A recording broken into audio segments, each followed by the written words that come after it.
Estoy con Daniel Blanco al teléfono. Él es un dirigente político de muchos años en nuestra provincia y él va como candidato a senador nacional en estas PASO del 12 de septiembre por el partido Política Obrera en la lista 215, a quien le doy los buenos días. Daniel, buen día. ¿Qué tal? Buen día. ¿Cómo están ustedes? Un saludo a toda la audiencia de la emisora. Bueno, contanos, Daniel, ¿cuál es la propuesta que trae Política Obrera para los votantes en estas próximas elecciones PASO? Bueno, mira, el primer elemento es el diagnóstico de la situación y por lo tanto las propuestas, hablando médicamente, parte de ese diagnóstico. Y estamos atravesando la crisis social más grande, más profunda de los últimos 100 años. Te lo indican todas las estadísticas. El nivel de pobreza llega casi al 60% de la población, el nivel de indigencia es casi el 30%, el nivel de desocupación es el más alto de toda la historia de nuestro país, la juventud es el sector más golpeado, llega al 65%, la juventud en condición de pobre. Entonces, una situación de esta característica es el resultado siempre de una política, no de una catástrofe.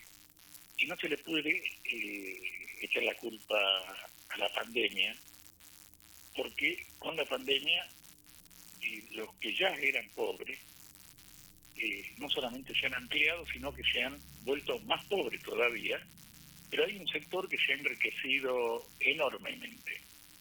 Que hablo de los laboratorios, farmacéuticas, los remarcadores de precios.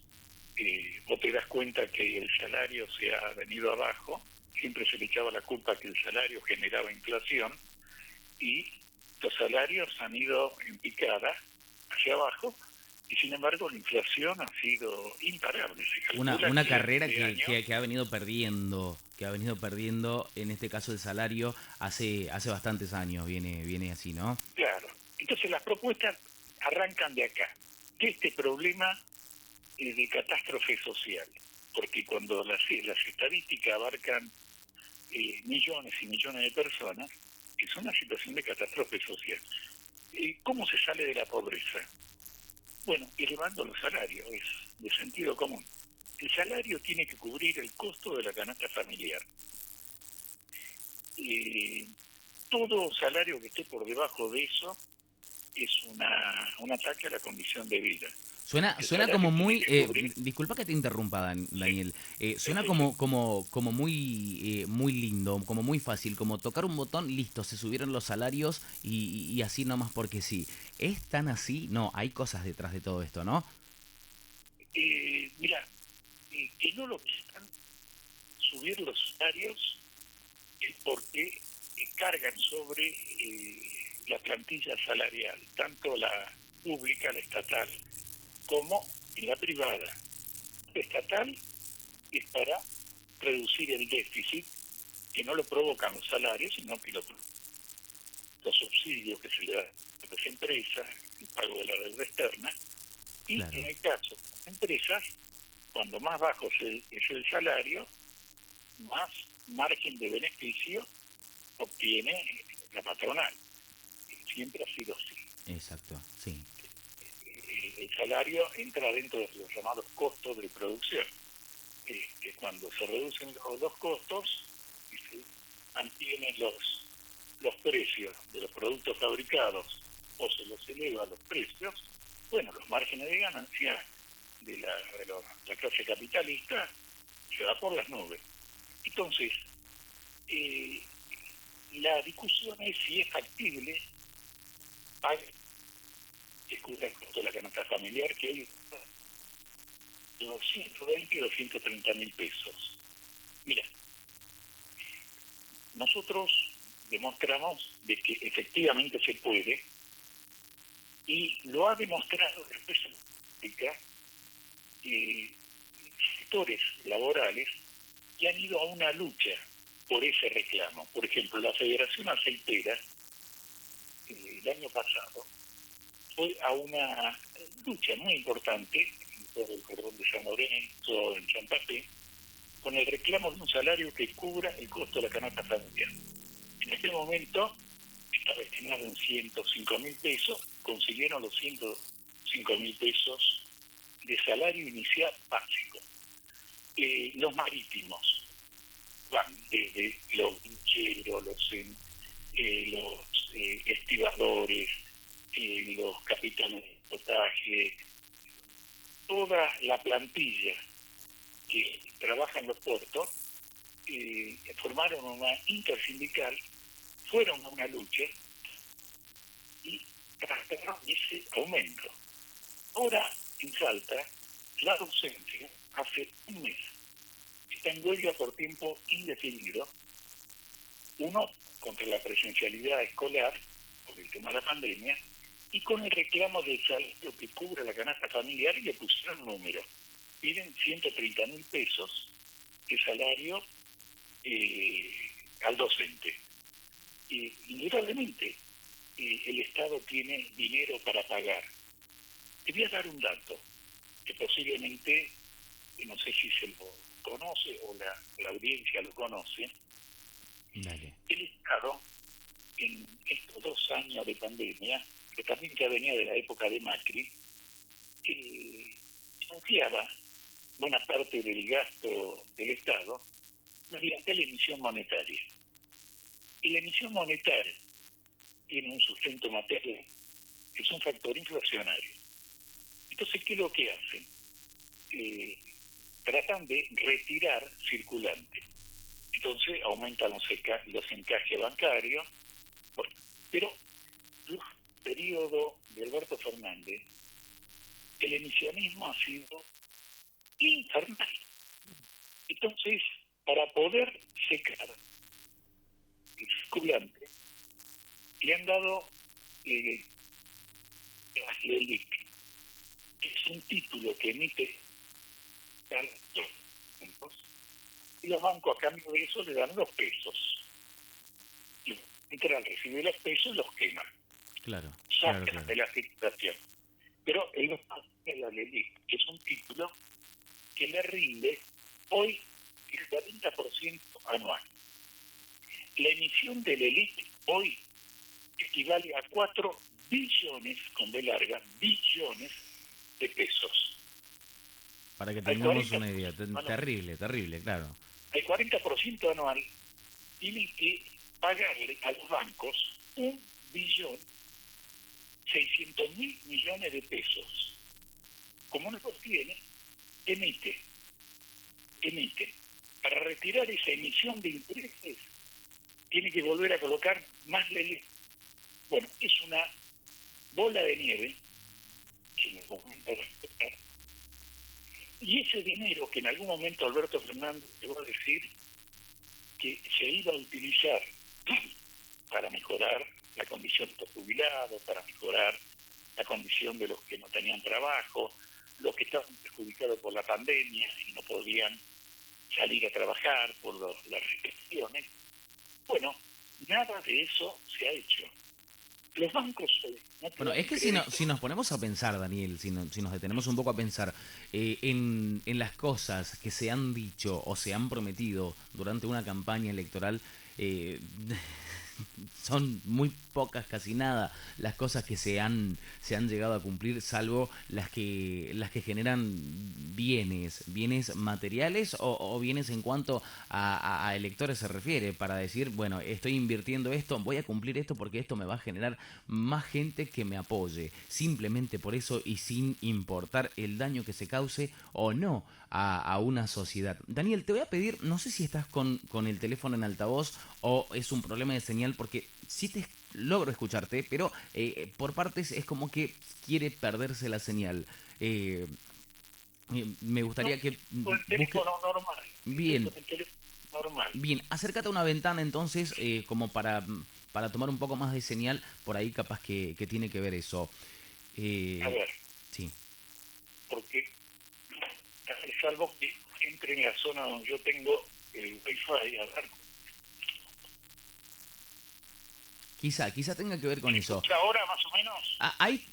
Ahí te escucho bien. En realidad te venía escuchando bien, solo que por partes, ahí como que se nos quiere cortar un poco el audio. Eh, mm, ¿Ahora? Te escucho perfecto ahí, te escucho perfecto. Bueno, Bueno, perfecto, te perfecto. decía acerca de las promesas, ¿no? Que causan simplemente decir, bueno, quiero conquistar a un sector de la sociedad. Por ejemplo, se me ocurre de repente en este momento, vamos a lo que se votó el año pasado, que tiene que ver con Sí, la ley del aborto, ¿sí? Lo que tiene sí, que ver con eso. Sabemos que en la votación anterior se lo rechazó, claro. siendo que prácticamente los mismos quienes decidieron. ¿Qué cambió? Cambió el gobierno nacional, cambió el ejecutivo y cambió también la decisión.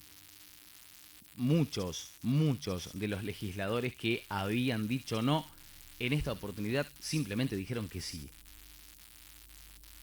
Está claro, mira, es casi una norma de los partidos que gobiernan para minorías que a la hora de un escenario electoral ellos tengan que presentarse como políticos populares preocupados por lo que son las aspiraciones que tendría un pobre para dejar la pobreza, una clase media para que pueda ascender. O sea, ellos van a hacer todo tipo de promesas. Ahora, por ejemplo, se está diciendo de que el país va a entrar ya en la normalidad por la vacunación y que entraríamos lo que se llama la post-pandemia y que la Argentina va a entrar a un proceso de crecimiento a todo tren. Eh, Primero, es una mentira científica. Eh, Paralelamente, vos tenés que tener presente que están anunciando que empieza a tener circulación comunitaria la variante Delta. Algo que está preocupando Y, mucho a todos. bueno, pero tiene que ser así porque en 150 países donde entró esa variante, copó el escenario y ha producido un desastre. Mira, te voy a dar un dato que posiblemente la audiencia no lo conozca. En Israel Sí. se había alcanzado en el mes de julio que no hubiera más ningún contagio y ningún fallecimiento en consecuencia de los que seguían internados. Se había logrado la normalidad. Entonces el gobierno dispuso el levantamiento de todo tipo de restricciones, la vuelta a las clases presenciales, etcétera. Un chiquito con su familia estaba vacacionando en Chipre, es una isla ahí del Mediterráneo, Sí. volvieron a Israel y el chiquito estaba contagiado. Fue a la escuela, contagió a 46 compañeritos y se armó un desparramo. Claro. Venía con la variante Delta. Bueno, en este momento Israel ha planteado al gobierno que es necesaria la tercera dosis y que se están produciendo 5.000 contagios diarios y alrededor de 200 fallecimientos diarios. Bueno, esto para mostrar que la pandemia no solamente no se la conoce en todas sus dimensiones, no es una película que hemos visto, es una película que estamos viendo, Claro, aunque, es un virus aunque que se está parezca, claro, descubriendo. aunque Bueno, parezca sacado una película, lo estamos viviendo tal y cual lo decís. Y algo que muchos vamos a puntualizar en nuestra provincia, muchos de los tucumanos tenemos esa sensación del que, no, en las calles, ¿no? En las calles, en las diferentes instituciones, como en las escuelas, en nuestros diferentes puntos de trabajo, pensamos. claro, Nos pero hay queda, cosas que nos son queda esa, sí, bárbaras. pero nos queda esa cosa, ¿no? Es una excusa. Las elecciones del 12 de septiembre, después que pasen las elecciones, listo, vuelven las restricciones. Ahora solamente porque se necesita juntar gente para hacer una campaña, para Claro, acumular 10.000 personas en un lugar y ese tipo de cuestiones. Bueno, pero te digo más, están planteando de que volvería el público a los estadios de fútbol. Ahora que juega la selección con Bolivia, que habilitaría. Y paralelamente, los integrantes del Ministerio de Salud Pública anuncian este problema de que ya hay 200 casos en mi país infectados por la variante Delta.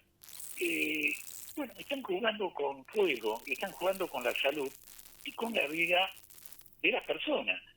Entonces, acá hay que tomar medidas de otro carácter y de otro alcance. Yo Por te supuesto. señalaba en relación a la crisis social. Se tiene que elevar el salario al costo de la canasta familiar. La desocupación, ¿cómo se la ataca? Mira, te voy a dar un ejemplo de Alemania, pero no del gobierno, sino de los sindicatos alemanes, en un momento donde se había producido una situación recesiva, había un crecimiento de los niveles desocupacionales, entonces reclamaron la vigencia de las 6 horas de trabajo, no las 8, Claro. las 6 horas, para liberar 2 horas de cada trabajador, sin que los que vieran reducida la jornada laboral perdieran valor su nivel salarial, se preservaba el salario. Y entonces quedaban liberadas 2 horas. Son millones de trabajadores, entonces permitía la sumatoria de que cada 3 trabajadores un desocupado podía ingresar con la jornada de 6 horas. Bueno, esa es una medida. La reducción de la jornada laboral, el reparto de las horas de trabajo, Claro, pero no es una estaría, gran medida. claro, no estaría del todo resolviendo el problema salarial, porque si bien va a ganar lo mismo, es lo que entendí, ¿no? Va a ganar Sí. lo mismo ese obrero, esa persona, va a ganar lo mismo y con 2 horas que le van a sobrar porque no las va a trabajar, de todos modos no va a llegar a cumplir económicamente o a completar lo que la economía de su casa necesita. No, pero en Alemania la aplicaron y se demostró que las empresas podían pagar Claro, por el supuesto, mismo sirve salario. sirve mucho para dar la oportunidad a otras personas y eso está muy bueno, eso está muy bueno. Bueno, eso por un lado. Por el otro lado está el problema de la obra pública. ¿Cómo puede ser de que acá se estén destinando miles y miles de millones, se ha destinado prácticamente la totalidad de la reserva del Banco Central, a pagar una deuda externa, que es ilegal? Te digo que es ilegal, inclusive en la calificación eh, penal internacional, porque el capital original de la deuda ya ha sido pagado con otros gobiernos y otros gobiernos han seguido pagando, o sea que el capital original se pagó ya como 5 veces. Y lo que hay ahora como deuda, que es una barbaridad, son 400.000 millones de dólares, son intereses acumulados y capitalizados. Cuando se produce una deuda solamente de intereses capitalizados, que a su vez generan intereses, se llama anatocismo. Y un Estado soberano, si reúne la condición de ser soberano y no colonial, puede perfectamente declarar de que ya ha sido pagada y no se puede estar pagando intereses acumulados que solamente se explican por la usura. Entonces, la usura es un delito nacional y es un delito internacional. Bueno, sin embargo, todo el dinero se va ahí. El superávit comercial se va ahí. Ese dinero tiene que ser retenido. Un gobierno que gobierne para el país, que gobierne para su pueblo, debería retener las divisas y volcarlas, sabiendo que hay un problema social muy grave con los desocupados. Todo el mundo se queja de que se le da un plan social. ¿Pero qué están proponiendo? ¿Que se muera de hambre esa gente? Exacto, Entonces, exacto, lo que hay que hacer es crear trabajo. Entonces, exacto. para crear trabajo, la obra pública es uno de los mecanismos más fantásticos para crear trabajo. ¿Qué se necesitaría como obra pública? Mira, hay un déficit de más o menos 4 millones de viviendas familias, 4 millones, que carecen de techo. En una época de pandemia, esto es casi un problema de prioridad de salud y de vida. Fíjate que al principio de la pandemia se decía quédate en Sí, casa para evitar la claro. circulación. Y, Pero y había gente ahí, que no ahí tenía salieron, casa. y ahí salieron los sin techo. Ahí salieron a la luz los sin techo. Exactamente. La gente vive hacinada. ¿Qué porvenir puede tener la juventud que no puede acceder a un techo para construir una familia? Sin embargo, vienen con el discurso que defienden la familia, que defienden esto, defienden lo otro. Es verso. Porque para construir una familia tiene que tener un ámbito donde esa familia pueda tener su privacidad, pueda, si tienen sus hijos, tener un ámbito donde puedan estar, donde pueda haber determinadas comodidades. O sea, que la vida pueda tener cierta dignidad. De lo contrario, ocurre lo que ocurre, lo que lo vemos a diario, donde en la casa del abuelo viven los hijos, viven los nietos, vive algún primo y algún pariente, porque bueno, en Buenos Aires se está produciendo una catástrofe porque la gente no puede pagar los alquileres. Mm. Y se está formando Y un ahí tenemos. movimiento de miles de personas, de inquilinos, que están reclamando de que se congelen los alquileres. Los alquileres hoy se llevan prácticamente la mitad del sueldo. No hablemos de los jubilados.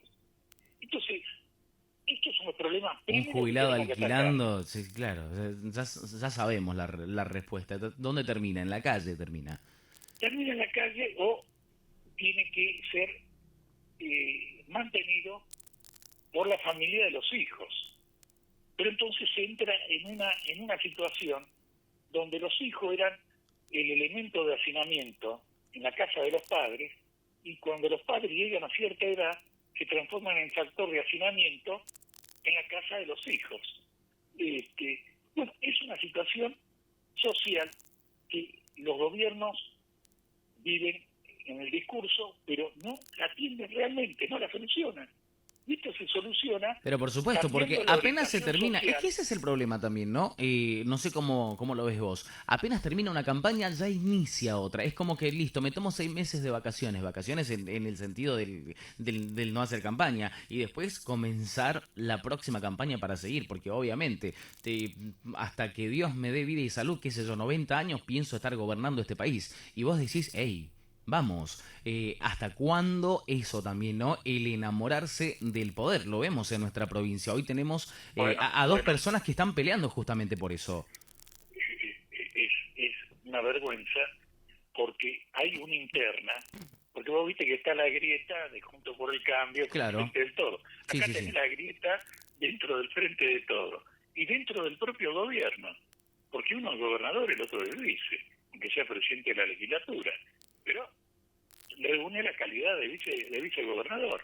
Y hay una Claro. grieta que están peleando a muerte. ¿Cuál es el interés?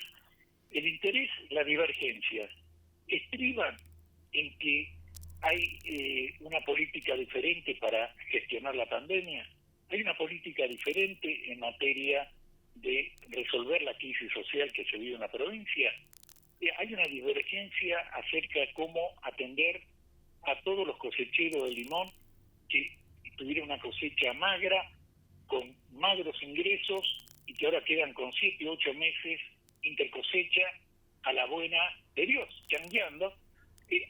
¿Es esa la divergencia o la Mm. divergencia es Y ahí quién se tenemos. queda el Ahí 23 tenemos, y es la preocupación, con la la máquina? preocupación que tenemos todos los tucumanos en este sentido, cuando nos ponemos a pensar que se levantaron uno al otro la mano en el año 2019, cuando fueron electos, y de repente se separan, de repente están peleando, y vos decís, entonces ¿quién nos defiende? ¿Quién está para nosotros? ¿Quién está para la provincia? Exacto, ¿Cuándo dejan de pelear? Es como esa cosa de papá y mamá, ¿viste? Y los hijos quedan desamparados mientras ellos se pelean.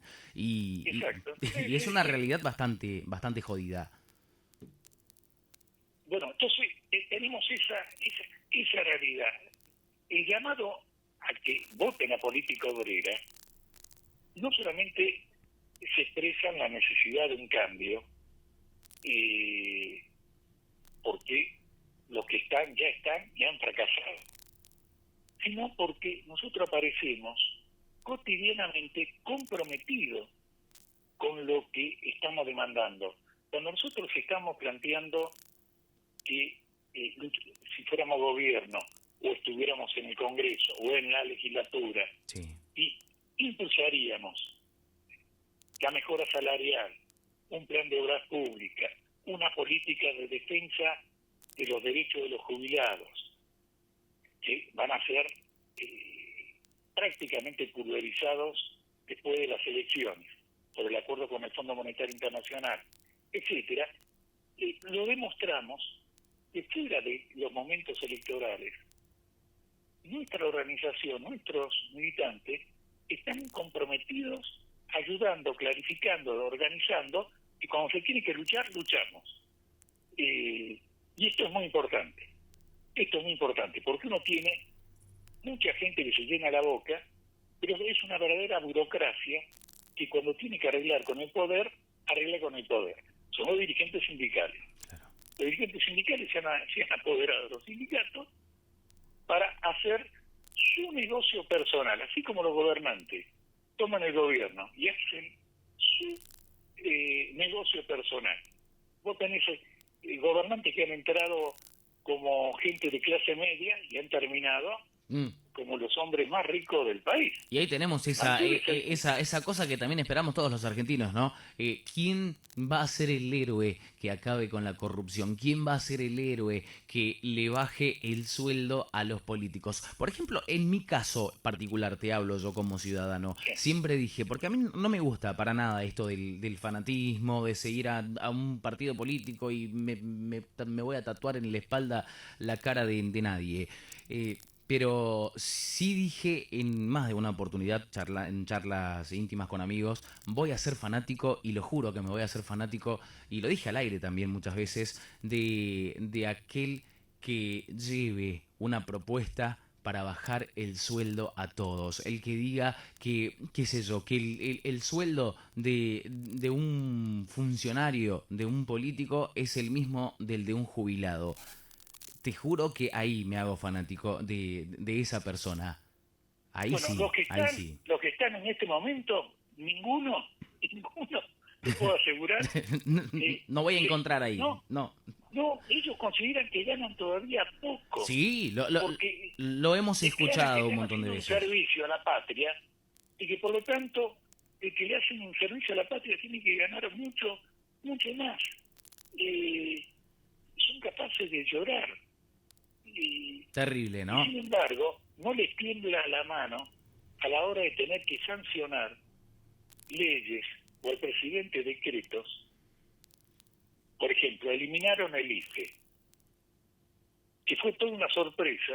Lo dijo el otro día en el discurso último Alberto Fernández, Sí. que cuando implementaron el IFE, ellos calcularon para 1 millón de personas y descubrieron que había 9 millones de personas en condiciones de completo desamparo. Hablando del que tenían que 2020, hablando del 2020, si se actualizan esos datos ahora son mucho más de 9 ahora. Posiblemente, no tengo la menor duda, se ha ido ampliando. Y sin embargo, no le tembló la mano de poner el decreto y eliminarlo, sin darle ninguna otra alternativa.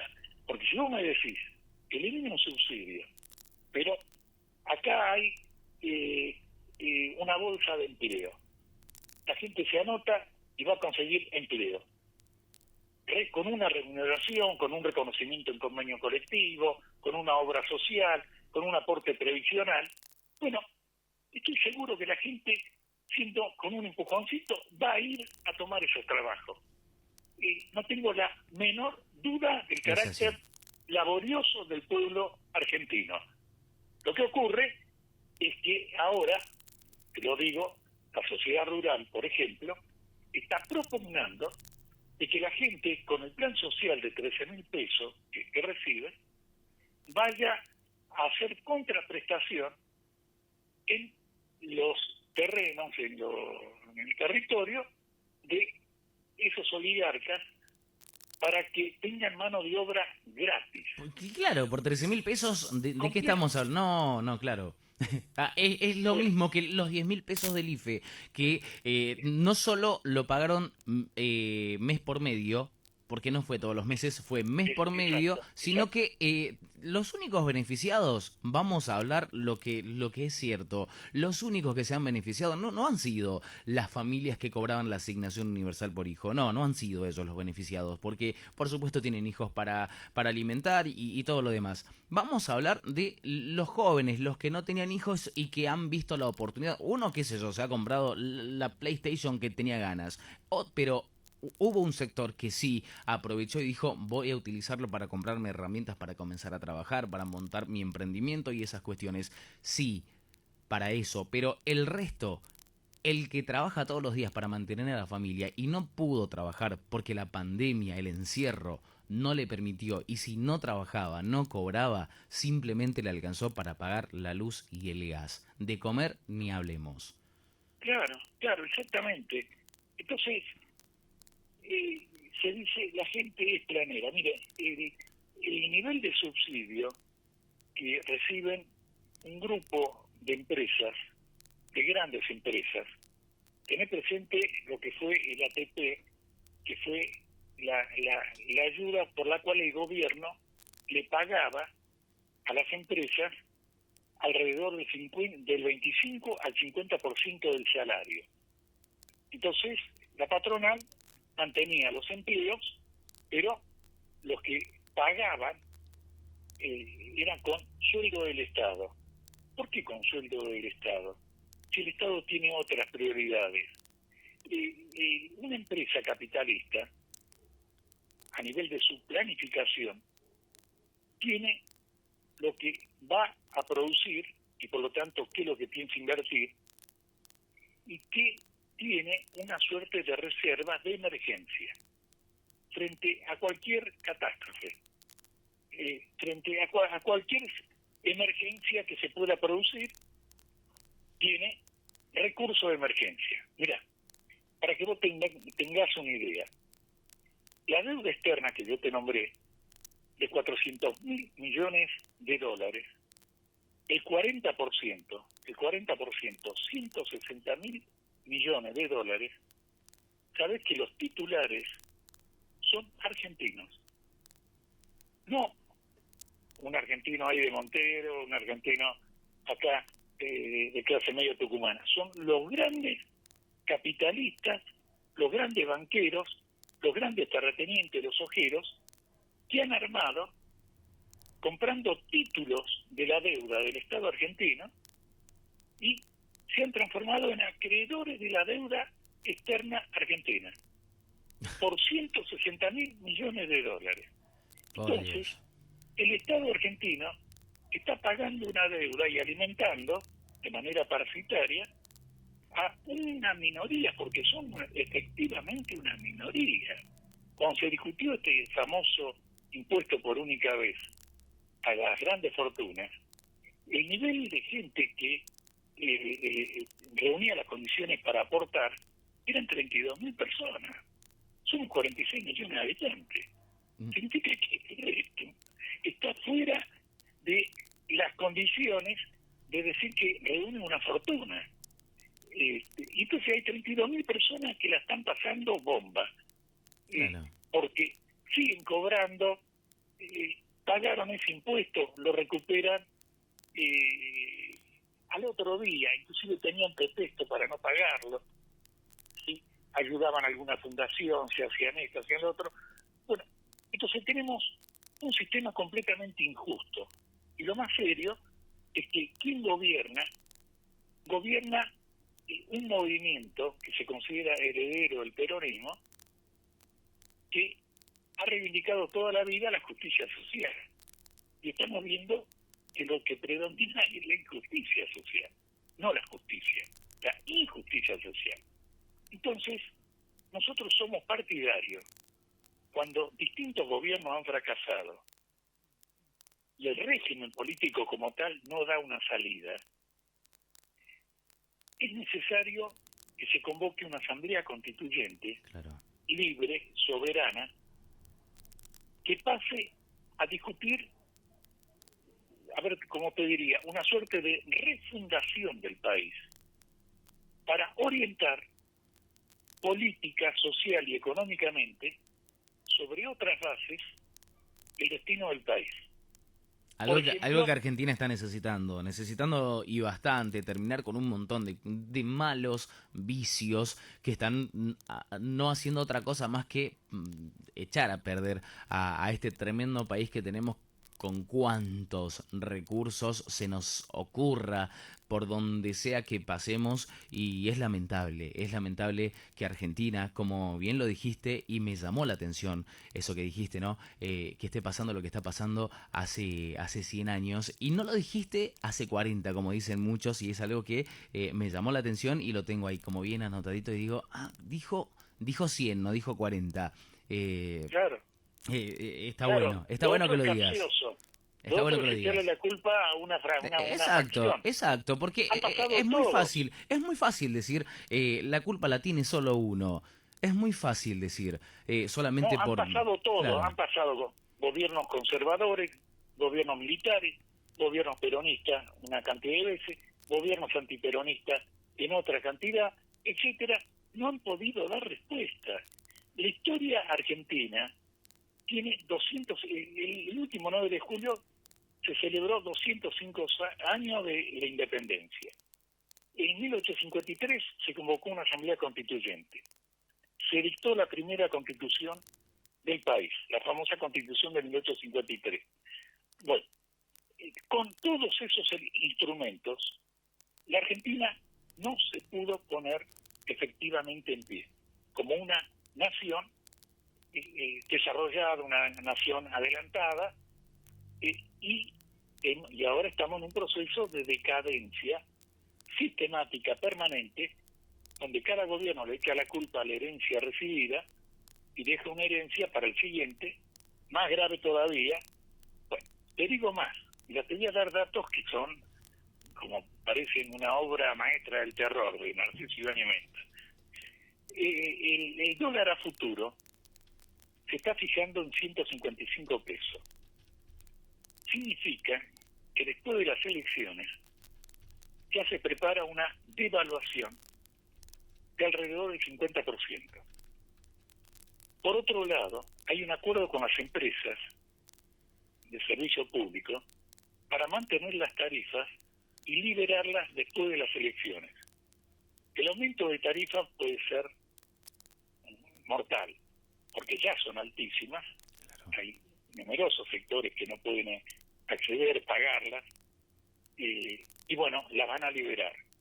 Y paralelo con eso, el Fondo Monetario ha impuesto una condición que la ha aceptado el ministro Guzmán y Alberto Fernández, de que el Congreso Nacional, el nuevo Congreso, dicte una ley por el cual el Estado argentino, por ley, acuerda con el plan económico que pone el fondo para recuperar el préstamo que le hicieron a Macri.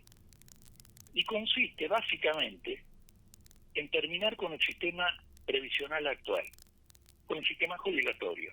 Y transformar lo que son las jubilaciones en una suerte de plan social jubilatorio, como el que existe en Chile. En Chile existe un sistema así.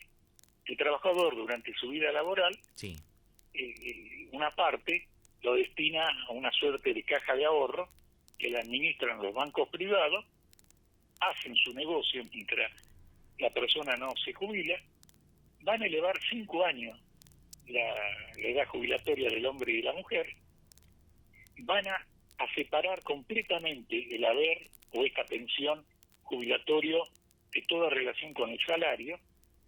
Entonces se terminó el sistema jubilatorio. Eso sí lo logran imponer. Claro. Luego van a la reforma laboral, que es legalizar lo que hoy es ilegal. Hoy, de acuerdo a la Constitución, el trabajo precario es ilegal. El trabajo en negro, bueno, entonces lo van a legalizar. La idea es que el patrón no tenga que pagar indemnización, se dé el derecho a la rotación permanente del trabajador para transformarlo en un ser vulnerable que no puede organizarse, Eso lo impuso la dictadura parcialmente en el año 76-77, en las grandes plantas mecánicas automotrices, el sistema de rotación. Entonces impedían de que la gente se pudiera organizar, porque cada 9 meses se despedía a todo el mundo y se tomaba otro tipo de personal, fundamentalmente lo que eran las líneas de producción. Entonces, se crea una situación que si hoy es insoportable, y como dije, es la crisis en términos sociales más seria de los últimos 100 años, con lo que viene, lo que pretenden hacer es algo que va a terminar desatando lo que provocó la política de Menem y de la Rúa en su oportunidad. Crear una situación insoportable y el pueblo va a tener que reaccionar, porque no va a suicidarse, no digamos, Claro. a inmolarse en nombre de que le prometen que si esto se hace, van a venir inversiones, van a venir la etapa de la modernidad y todo eso, porque todo eso es un verso. Entonces, el pueblo argentino tiene un enorme desafío por delante. Nosotros lo alertamos y como organización tenemos la responsabilidad de clarificar esto, polemizarlo, lo desafiamos a todos los candidatos, al que sea, a que si nos quiere refutar, que se arme un debate. Es interesante de que acá los debates son entre los candidatos de la propia fuerza, no hay debate interfuerza, el que organizó, por ejemplo, la Gaceta. Porque todo este tipo de cosas, si las pudiéramos discutir, le sacaríamos la careta a cada uno y le demostraríamos de que ellos están dispuestos a ponerle la firma a este acuerdo con el Fondo Monetario, que es un acuerdo antipopular, contra el pueblo trabajador y de carácter colonial, porque el que pone las condiciones sociales y económicas a un país es el que efectivamente gobierna. Entonces vamos a tener un gobierno formal y un gobierno real, que son justamente estos centros financieros que están gobernando gran parte del mundo, en función de los grandes intereses internacionales. Bueno, entonces estos son los problemas que están planteados. Por eso llamamos a que nos tienen que votar, porque nosotros vamos a dar una batalla, reforzar a los que estamos hablándole con la verdad, estamos diciendo las cosas de frente, nos comprometemos a estar junto al pueblo y encabezando cualquier reclamo popular. Bueno, son los que tienen que ser apoyados, y no los que le están mintiendo, los que le están habilitando como zona liberada a una pequeña minoría para que le sigan metiendo la mano en el bolsillo al pueblo que trabaja, a los jubilados que trabajaron, etcétera. Algo que ocurre. Bueno, debo decirte, Daniel, que entre colegas he consultado acerca de vos, porque mucho no te conocía, y me han hablado muy bien de vos. Bueno. Te lo tengo que decir, me han hablado muy bien de vos y me lo dijeron así. Ojalá pueda llegar, porque lo merece, porque es una persona que viene trabajando hace mucho tiempo y es una persona intachable. Así me lo dijeron.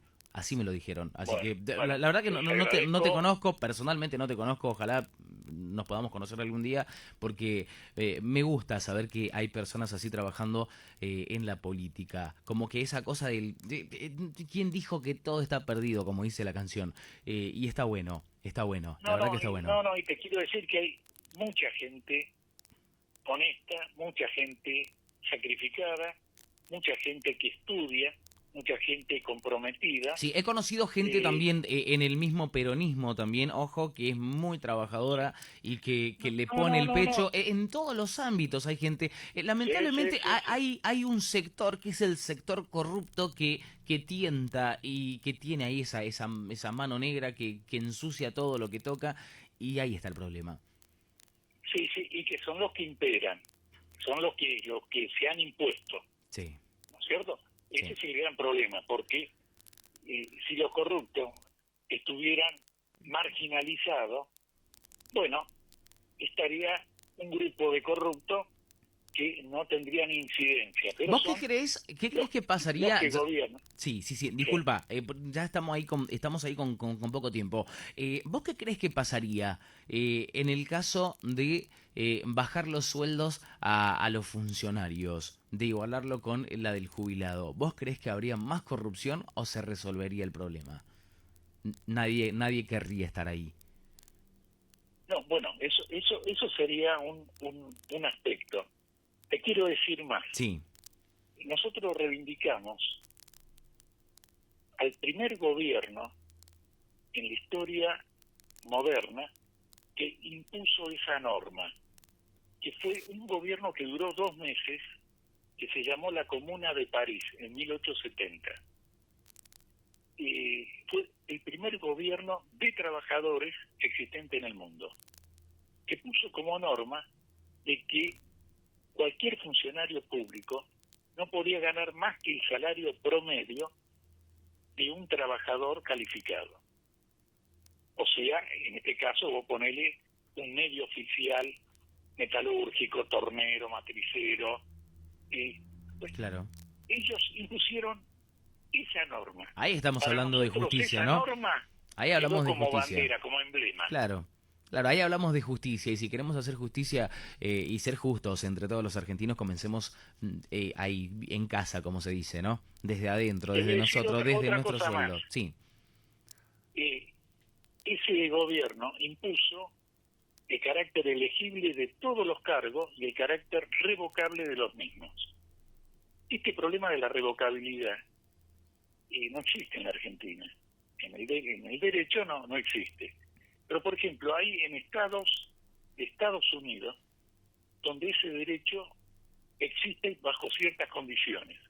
Por ejemplo, si un gobernador X de un estado X hizo promesa durante campaña y ganó con esas promesas la voluntad del electorado, tiene que gobernar y gobierna sin cumplimentar lo que prometió, el pueblo tiene el derecho, a través de un petitorio, de firma, de reclamar una elección para discutir tipo plebiscitariamente la cuestión de la revocabilidad del que mintió. Bueno, qué bien estaría la Argentina con eso, ¿no? No, pero sería espectacular. Acá el argentinazo, que fue una rebelión, ejerció ese derecho de revocabilidad. Pero se tuvo que rebelar el pueblo. Si estuviera consagrado, no te tiene que rebelar. Haces una petición, si hay una voluntad general, un descontento general, en un mes juntás la cantidad de firmas, que tiene que ser un porcentaje del electorado, y podrías perfectamente revocar. Exacto. Y obligarías a los que han hecho promesas a cuidarse de las promesas que hacen y de las que hicieron, a tener que llevarlas adelante.